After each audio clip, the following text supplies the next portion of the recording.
So the GCSE results of 2025 have been out for a little while now, and Craig and I are going to sit down and have a look at the statistics and see what it all means.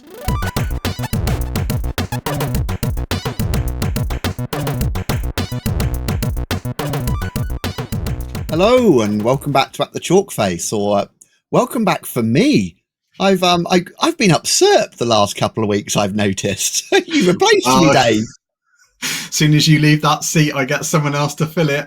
Craig, you've been on holiday. Tell us all about it. Yeah, well, no one wants to hear about that. But yeah, we do actually give ourselves some downtime. So I went back to the scene of the crime, the place I proposed 10 years ago to my partner. I went back to Copenhagen, most expensive city in Europe, where during one of the museums, the only anecdote I'll tell, Dave, during one of the museums, at the end, they have a graphical display that proudly shows you the price of a cappuccino and a loaf of bread in Copenhagen compared to London, Rome, Berlin.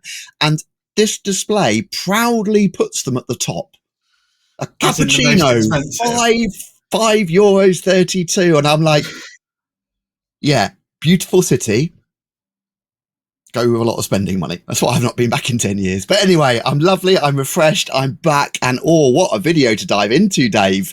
The results are out, not only A-level, but obviously more recently GCSE. And they're the ones we're going to focus on today, aren't we? Always a lot of excitement. The BBC are always all over it, aren't they? Oh, stats have risen, stats have fallen. This has happened, blah, blah, blah. Pictures of kids looking happy and sad. But we're going to give our proper nuanced opinion on this, aren't we, Dave? Absolutely. Let's get the figures on screen, Craig. Let's get them on screen and we can talk about it. Right. So what are we looking at here, Dave? First of all, just a quick explanation. Okay. So what we're looking at here is that all the subjects for GCSE are down the left-hand side. And then we're looking at the percentage of students that got a grade 4 or above. And that's in the grey, and those that got a grade 7 or above, and that's in the light blue. We've highlighted the average in yellow and our particular subject, which we'll talk about later, in purple. But for those of you that are a little bit confused with what the numbers all mean, particularly if you're not in education, let me just explain briefly what this is. So you'll know that we had letters for grades for a long, long time, from G all the way up to A. And then what happened is they decided that there wasn't enough differentiation in the top grades, so they created an A star. So now we had an A and an A star, which wasn't available when I took GCSEs. When I was.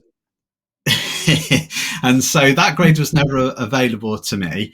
And then they decided that because students were becoming even more successful again, that they really needed a little bit of something else. So do we have an A star star?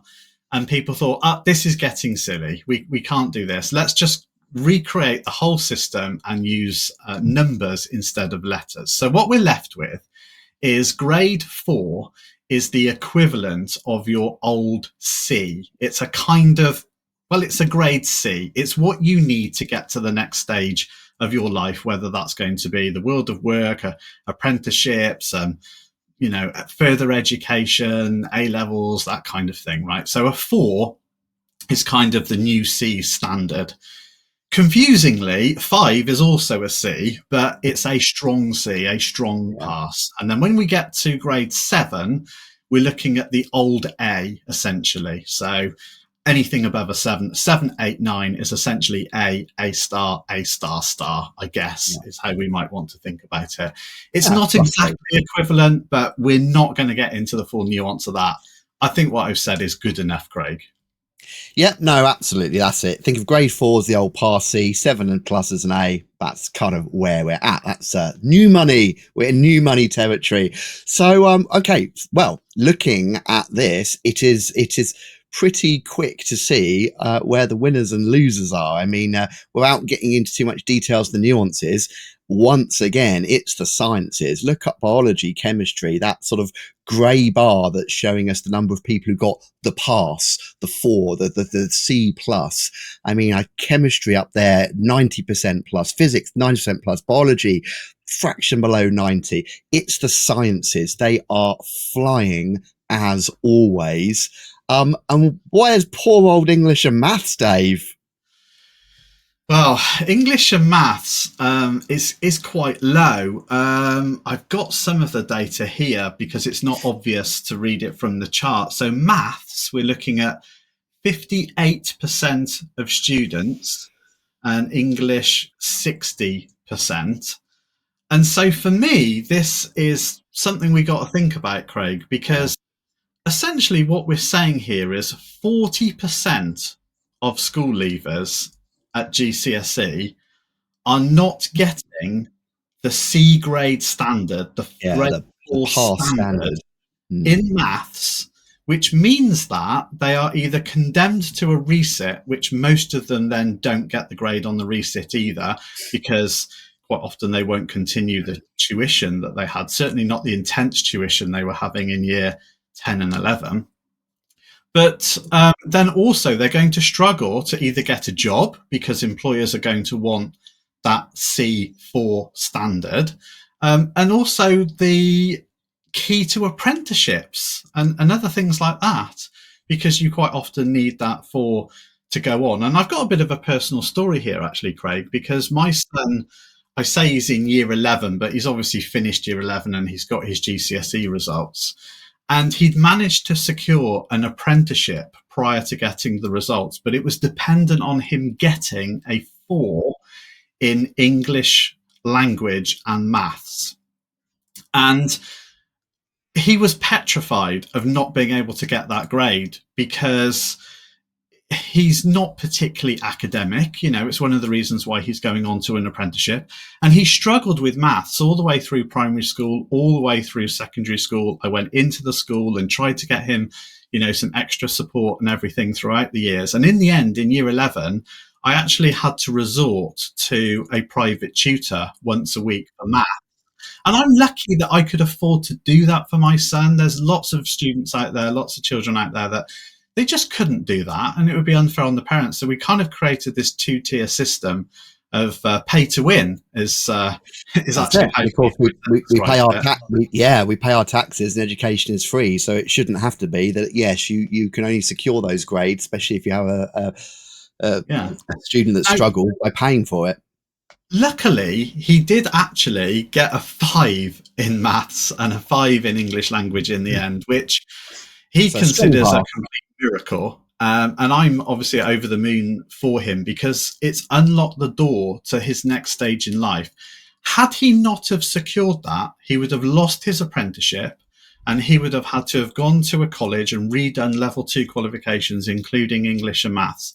And it would Yeah, have set his life back. Now, we all know that GCSEs are not the be all and end all, right? There's plenty of success stories, loads of entrepreneurs out there that don't have a yeah, of GCSE to their course. name, very, very successful. But for our young people today, Yeah. the stress of having to get over that line Uh, is immense. And I think that highlights the importance of why so many schools and so many senior leaders and us as teachers focus so much on these English and maths. When you're saying that what 58 and 60%, I think you said, are achieving that pass, that safe, so that the safe pass, not the good one, just the safe one, the level 4. That's saying you said 40%, 4 in 10 students are not achieving that. There must be something fundamentally wrong with what we're doing.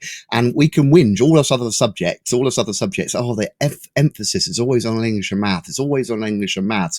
Well, it's because so much of it is driven. And if we step back and be a little bit more honest, it is right. You know, if you don't have a decent level of literacy and numeracy, it doesn't matter what subject specialty you want to go, it hampers your future chances. I remember applying for my PGCE. Now, at that point, I've done A levels and I've got a degree and all the rest of it. I applied for the PGC, put it in. They wanted to see the English and maths at a grade C for me because I'm old, but they still wanted to see that. They weren't interested in anything else, but it's still there. It's this massive barrier. And that is why, and again, for those who aren't teachers, I won't waffle on too much about this, but English and maths are what we call double weighted subjects. And that means in terms of the school's performance and how they're judged in league tables and by Ofsted, those subject grades are effectively totted up twice. So, you know, it's that's how important it is. So yeah, we still have this trend where the sciences are excelling, and we can get more into that nuance in a bit. But yeah, we're still having a significant portion of our young Mm. people struggling, and then opportunities therefore being closed to them. And that's a lot of stress. That's a lot of stress And, on our young people and their parents and teachers. yeah, and okay, I'm going to be provocative. You expect Oh, this from Dave, we. right? You expect this. I don't think the English and maths curricula are fit for purpose, because if they were, this wouldn't be happening. We are Yeah, closing the door on the futures of a lot of children. This cannot be right for our country. Something is wrong. So maybe it's the same problem we've got in computer science. They don't have enough lessons. Well, let's think about that. English and maths are taught all the way through. There's a massive yeah, emphasis on it in primary school, massive emphasis on it in secondary school. By the time you get to GCSE, you have got a lesson a day of yeah, both English and maths. And you compare that to other subjects, and it's night and day. I mean, in computer yeah, science, we moan a lot. Um, because we get so few lessons in comparison, particularly at Key Stage 3. Well, these students are getting a huge diet of English and maths at the expense of the other subjects. I'm not saying it's wrong necessarily, but what I'm saying is it's not matched by the outcomes. How can yeah, so many students fail? And I know we shouldn't say fail for grade 3 and yeah. below, but let's say fail to get the next step in life. I think that's fair. How can they do that and have so many lessons? Something's wrong. Yeah, and I will step in here. I don't think Dave is suggesting, and I'm sure he'll agree with me. I don't think Dave's suggesting here it's because we have a country full of really awful English and maths teachers. We know loads of English and maths teachers, huge amounts of experience, dedication. So if it's not the teachers where the general issue, the level of knowledge there must be something fundamentally wrong with the content of the curriculum that's being taught. Because teachers will try and teach beyond the spec and enrich and do the extra, but there's only so much of that we can do because we have to get students through the exam. We need to get them that 5 and above. Therefore, we are massively restricted with the time we've got to making sure we teach what is on the curriculum and what will be examined. So if they've got the lesson time, which they do, and if they've got the teaching, which is there must be some fundamental reform needed. Otherwise, why are these such valuable core subjects floating down at around 60% when our sciences are excelling? Now, there's always going to be, reasons, and people will argue things forwards and backwards, but it's been floating around that for a while, and it's yeah, I think it's definitely right. I don't think you're being contentious. It's fair to raise it as a concern. Yeah. Okay. So, and there is a recruitment crisis in maths. We know that, but what about English? That's all I'm saying. Right. Let's Yeah, go back to the stats, Craig, because we're going to focus on computer yeah, science, which is our subject. We yeah, realise not everybody that watches this is a computer science teacher, but we know a lot of you are, because you know us from our other channel. So yeah. let's have a little look at computer science then, Craig. What do you make of it? Well, I mean, it looks sort of roughly comparable there, where when you look at it to many of the other subjects. But again, I mean, we're meant to be the fourth science here. So why are we massively so low compared to the other sciences? And you actually threw me there, Dave. I thought you was going to ask me the question next. Statistically, which subject would I choose? Oh, 'Cause, well, go for it. yeah, because I mean, looking at that graph, I'd be like, oh, yes, you're year 9, you're picking your options. What subject shall I choose to study? Oh, well, I'll pick chemistry, I'll pick physics. They're the easy subjects. Look, everyone's getting grade 4s and 7s. But again, I've kind of thrown that question at me knowing the answer already. It's a bit more nuanced than that, Dave, isn't it? And what you can't do, and I'll let Dave pick up on this, you can't just look at a selection of subjects listed at the end here, compare them and say, right, so the easiest subjects for me to pick in year 9 are the ones that are getting the highest pass rate, because that means I have a higher success. Why is it not quite as easy as that, Dave? If any students have snuck on this channel and like, oh, I know what I'm going to do. I'm going to pick physics, chemistry. No, whoa, hold your horses a second. Yeah. There's all sorts of reasons. I mean, one reason is that each subject has a different number of candidates actually sitting the exam. So when you look at things as a percentage, obviously the smaller subjects, you get a bigger swing in the percentage, whereas you get less of a swing in subjects that have a high entry. Yeah. Um, I've just realised I think I've missed business off here. Not all the data was available to me. This data, by the way, has come from Ofqual and the JCQ. It's not data that we've just invented. So there's a good, reliable source, but not every single subject is listed here, just the ones I was able to get the data for instantly. But the other reason, Craig, is because of streaming, right? So quite often in schools, Yeah. you only get the option to do what they call the triple sciences, biology, chemistry, physics, if you're in the top set for science. And if you're in anything less, you don't get the option of doing those subjects. You have to do what they call double science or some kind of other equivalent. And if we look at the data for Yeah. double science in here, we Second can from the see bottom it's there. significantly lower, can't we? Yeah, no, exactly. That's it. So it's a misleading picture because you're right. So many schools will stream and say, oh, because you're in the top sets in year 9, we highly recommend you do triple science. You're doing each science discretely as a subject. Well, you are now pre-selecting your group of students who are doing the individual sciences to be those of a generally higher academic ability from the word go. So, of course, now we should expect and demand that a high percentage of those students are getting the grades. So, yeah, you do have to be a bit careful. But yeah, but back to our subject again. It looks kind of comparable there, but it hasn't been as good as that for a few years. And actually, we have been arguing in computer science, haven't we, Dave? For years. That our subject is harder. Our subject is harder. And I used to have this argument with my line manager, the deputy head. It's a hard subject. And it's like, nope, it's a 1 to 9 subject. It's accessible to all. Or as it was back in the day, an A star to G subject. It's accessible by all. It's exactly the same. Yet your results are so much worse, Craig. And I'm like, oh, they weren't worse. We had really good results. I looked at other computer science. That yeah, but they're not as good as chemistries and your science. And I'm like, it's a hard subject. And it's like, Craig, I'm not buying it. It's just every teacher says it's a hard subject. You just need to do better. Well, what happened recently, Dave, in the last couple of years? Because the computer science teachers across the country have been moaning for years that our subject is being graded too harshly. And the backlash has been, it's a comparable subject, everything's standardized. Must be the teachers. What happened, Dave? Well, what happened was that sort of anecdotal unrest amongst computer science teachers that for somehow, why are our grades lower didn't seem to make a lot of sense. And so actually Ofqual looked at it and they recognized that there was a problem. Computer science was being graded lower than other subjects. It was harder to get the 4, harder to get the 7. So what they actually did is that they changed those boundaries, is probably the easiest way of describing it.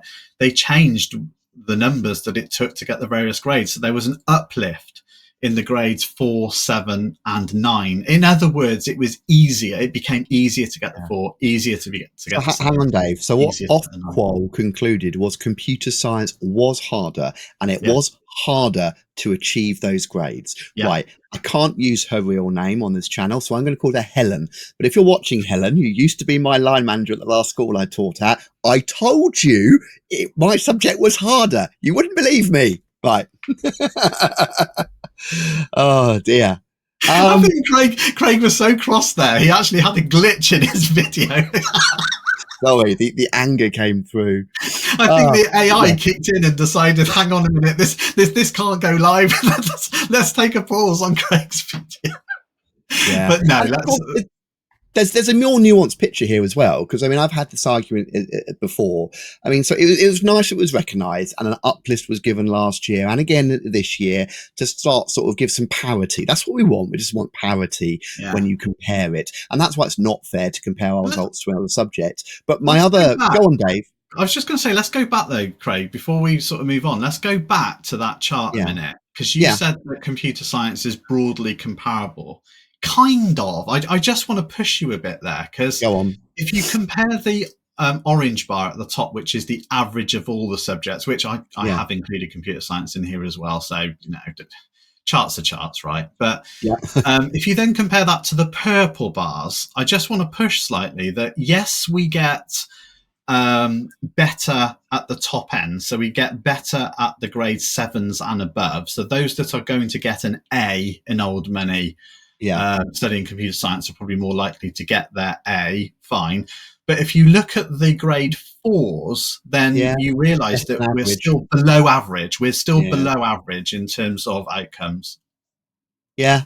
No, very true. And I mean, I think it's fair to say, oh, or do we not know that yet? I do apologise if you know this already, Dave. Might be to correct me. Do we know if we got uplifted slightly this year? Because it was 4% last year, wasn't it? They Yeah. decided to adjust the boundaries by, or do we not know the information? Apologies I if don't you think said there's it. a further uplift. I think it's just been Right. carried forward. So the fact that Ah, it was changed, by I 4% see. last year, that's been carried forward to Yeah. the new norm. Let's put it that way. But is So, there an argument for another little bump here for computer science? I think with the grade 4s, I think there's an argument that we're still not on average, and it still needs a yeah. little bump. But I would, I'm not sure what I think about this chart, Craig, because it just tells me Yeah. that the subjects are not the same. And No, surely what we look at should them be all. doing Yeah. is standardizing all this. I would kind of expect all the subjects for the bars to all be the same. And it's like, it shouldn't really matter what subject you're doing.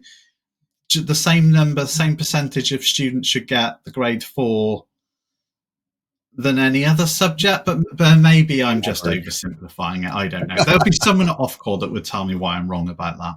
Yes. And of course, there is a difference with computer science. It is still a relatively new subject. And this is another reason, I think, when it became big and all schools started offering it and, everyone was talking about it and why it was harder. I remember having this discussion, and this was a concession my line manager did make. I went, but yes, for English and math teachers and sciences and history and geography, that subject has been taught and is being taught and has been around for centuries.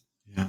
Yeah, the body of knowledge is growing, evolving, pedagogies are evolving, but the subject has been around, has been taught, has been allowed to mature, evolve for centuries. It is compulsory from age 5. Especially your English and maths is, and even your sciences is a generic subject from 5. Computer science is new, it's nebulous, it's highly evolving, it does not have that rich maturity to it, yet you're trying to compare me. That is unfair. Now, you could argue curriculum came in 2012. We're now 10, 11, 12 years in. Oh, well, that's established now. The students coming through have had it since age 5. No, that's still not the case. For some, it will. They've had a great experience with a great reception school and an infant school and a primary school and a strong key stage 3. That is happening. There is change.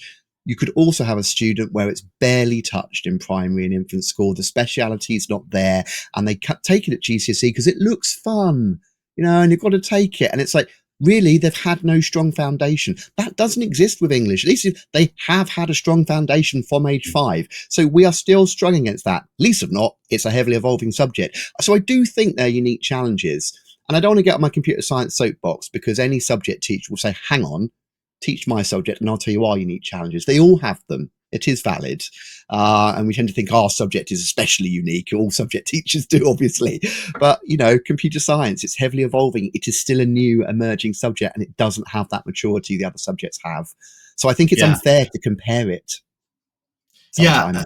I mean, simplistically, and I realize this is simplistic, but computer science teachers out there will nod away with me, I'm sure, and English teachers will want to bash me over the head, and that's fine. But with English, right, you get to the start of GCSE at year 10 and everyone can speak English. No, they can't all speak English, but okay, they can't all speak English, but those where English is their first language, they can all speak English, right? My question is, when they get to year 10 in computer science, can they all speak Python? Yeah. They have to learn the language as well as everything else. So that's really simplistic, but it just is it is harder in that sense. But anyway, right. What do we think about the future of all this? Well, I was gonna leave you with one final question, but yes, I guess this is wrapped here. I was going to say, well, yeah, what does this mean for recruitment of students who choose our subject? We are not supposedly we're computing is compulsory in the national curriculum. Not that every school has to follow that these days, less so much, but that doesn't mean you get a decent offering. We know many schools at Key Stage 3 only give one lesson a week. We've said everything we've said about the maturity of the subject and the differencing ability, and we've talked in previously about the teaching crisis. So what does this mean for the uptake of our subject at the specialist level? And by that I mean taking it as a dedicated GCSE with the hope of maybe taking it on at A level and studying it further. What does this mean for the take of our subject? I think if you just look at the raw figures like that, as a parent, I might still be tempted to say, oh, no, don't take computer science. There's other things you can better in, because a lot of these decisions are made without understanding the nuance. And if you just look at the raw data, I don't think it sells a great picture for saying, yeah, definitely do that. You go, oh, no, take the triple sciences. Don't do that. I don't know what you think, Dave. I think you're on the money. I think if a student and their parents are thinking about, do we do triple science? Do we do computer science? Because like you say, they're both sort of EBAC subjects, right? And so there should be some equality there. No, you pick the triple sciences probably. But yeah, it's one of those things. I think our subject is at a crossroads. The specifications are very old now. They need a modern revamp to make sure that they're still relevant to students for today. There's a big question mark about AI in the workplace and the place of junior coders and whether the graduates will have the jobs in the future. There's big question marks over that. And, then you've got the recruitment crisis and schools struggling to actually recruit computer science teachers that have a background and a good subject knowledge. That's becoming increasingly difficult. So I think we're really at the crossroads, and we've seen a steady increase in entries over the last few years, but it's actually dropped back this year. So all the anecdotal evidence from the teachers out there that less students are now and less schools are offering computer science is actually true. And so we've lost 4,000 entries this year after that rise that we've had in recent years. So I think it is a question, Craig. I think the question is, what is the future of our subject? Wow, that is a bigger question, I think, for another video. Fantastic. Well, look, hopefully you found our little GCSE roundup interesting. As always, we're not short of an opinion here at the Chalk Face, and we'll be back soon with some more. Take care for now.